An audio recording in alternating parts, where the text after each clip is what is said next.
Assalamualaikum warahmatullahi wabarakatuh. Salam dan bahagia. Nama saya Fauzan, pengawas sekolah jenjang SMA pada Dinas Pendidikan Aceh dengan wilayah kerja Kabupaten Aceh Timur. Kurikulum Merdeka merupakan salah satu kebijakan pemerintah dalam melakukan pemulihan pembelajaran imbas pandemi COVID-19. Di mana proses belajar mengajar sangat terbatas, sehingga terjadi learning loss.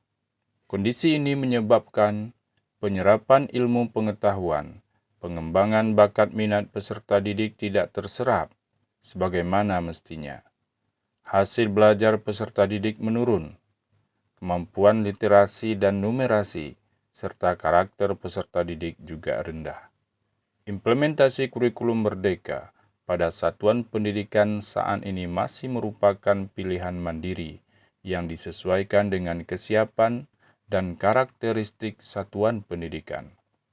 Adapun pilihan mandiri tersebut yaitu pertama, IKM Mandiri Belajar, di mana sekolah diberikan kesempatan menggunakan struktur kurikulum 2013 dan menerapkan beberapa konsep dan prinsip kurikulum Merdeka dalam melaksanakan pembelajaran dan asesmen.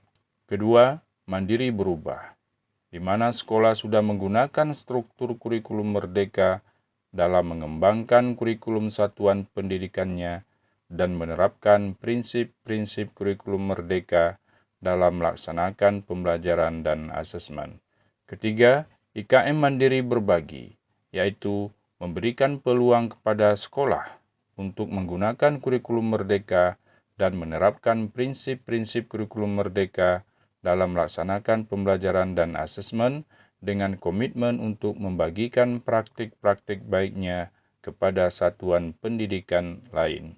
Kementerian Pendidikan dan Kebudayaan sangat mendorong satuan pendidikan untuk menerapkan kurikulum Merdeka karena kurikulum Merdeka menciptakan pembelajaran berkualitas sesuai dengan kebutuhan peserta didik dan kondisi sekolah.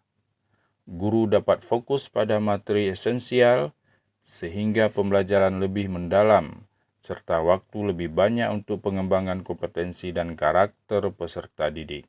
Kurikulum Merdeka dipersepsikan dapat memfasilitasi kemampuan unik dan beragam peserta didik, karena guru diberikan hak sepenuhnya untuk kreatif dan berinovasi, memperhatikan iklim lingkungan belajar atau budaya sekolah dan karakter peserta didik.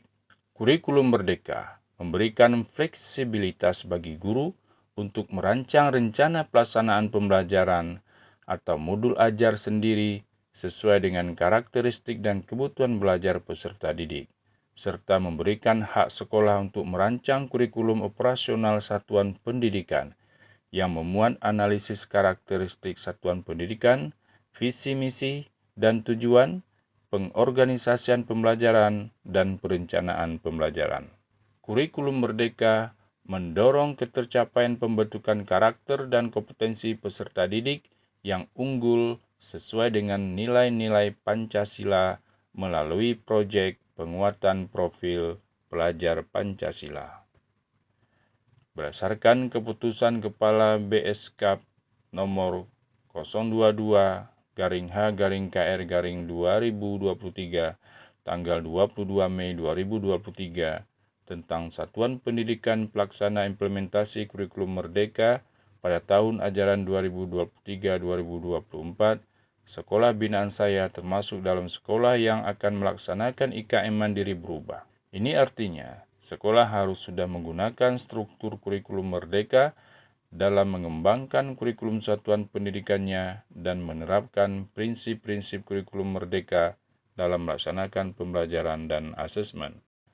Hasil observasi dan wawancara saya pada guru binaan terhadap perangkat ajar dan hasil pengolahan data supervisi tim PKG disimpulkan bahwa masih banyak guru yang belum memiliki dan memahami pembelajaran dan asesmen di kurikulum Merdeka, yaitu memahami capaian pembelajaran, merumuskan tujuan pembelajaran, menyusun alur tujuan pembelajaran, menyusun modul ajar dan modul serta pelaksanaan proyek profil pelajar Pancasila.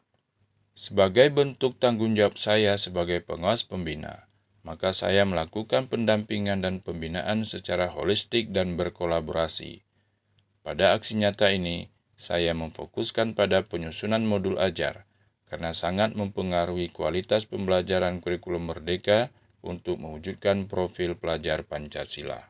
Adapun praktik aksi nyata yang saya lakukan adalah dengan pendampingan dan pembinaan kepala sekolah dan guru melalui kegiatan Sopo Comel, yaitu sosialisasi, pelatihan, observasi, coaching, musyawarah, dan elaborasi. Adapun langkah-langkah tindak lanjut atau solusi yang saya lakukan dalam praktik aksi nyata ini adalah: pertama, mendampingi kepala sekolah binaan untuk membahas rencana persiapan atau jadwal sosialisasi IKM, pelatihan penyusunan modul ajar, observasi administrasi dan kunjungan kelas, coaching, musyawarah dalam MGMP sekolah, dan elaborasi atau penguatan hasil kolaborasi.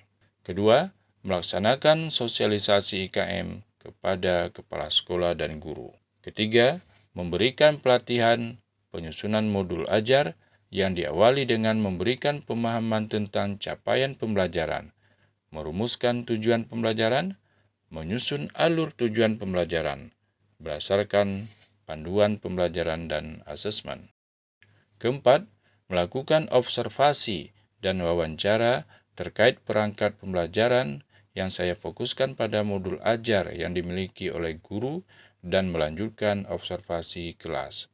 Kegiatan ini juga dilakukan oleh tim supervisor sekolah, sehingga mendapatkan data atau informasi tentang pemahaman guru dalam menyusun modul ajar. Kelima, melakukan pendekatan coaching pada guru terkait permasalahan yang dihadapi dalam perencanaan dan penerapan kurikulum merdeka. Keenam, mengaktifkan dan mendampingi guru untuk berkolaborasi pada MGMP sekolah.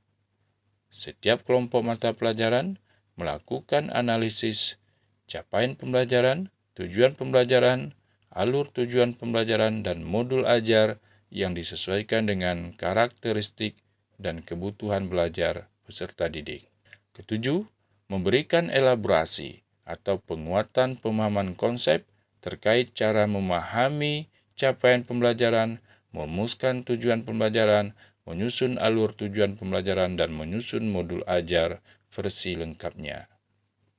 Dengan berkolaborasi dengan kelompok MGMP, kami dapat menyesuaikan modul ajar sesuai dengan karakteristik peserta didik serta kebutuhan belajarnya. Dampak dari kolaborasi dalam kelompok mata pelajaran ini, tersusunnya modul ajar yang sesuai dengan karakteristik dan kebutuhan peserta didik. Kepala sekolah sebagai manajer di sekolah harus terus mendukung pembelajaran yang berpihak pada peserta didik ini dengan membuat kegiatan pengembangan diri guru seperti diklat, IHT, workshop, FGD, dan MGMP sekolah maupun kegiatan kolektif lainnya, serta menyediakan sarana pendukung pembelajaran baik alat, bahan, media, gambar, dan sebagainya sebagai bagian dari memfasilitasi kebutuhan belajar peserta didik.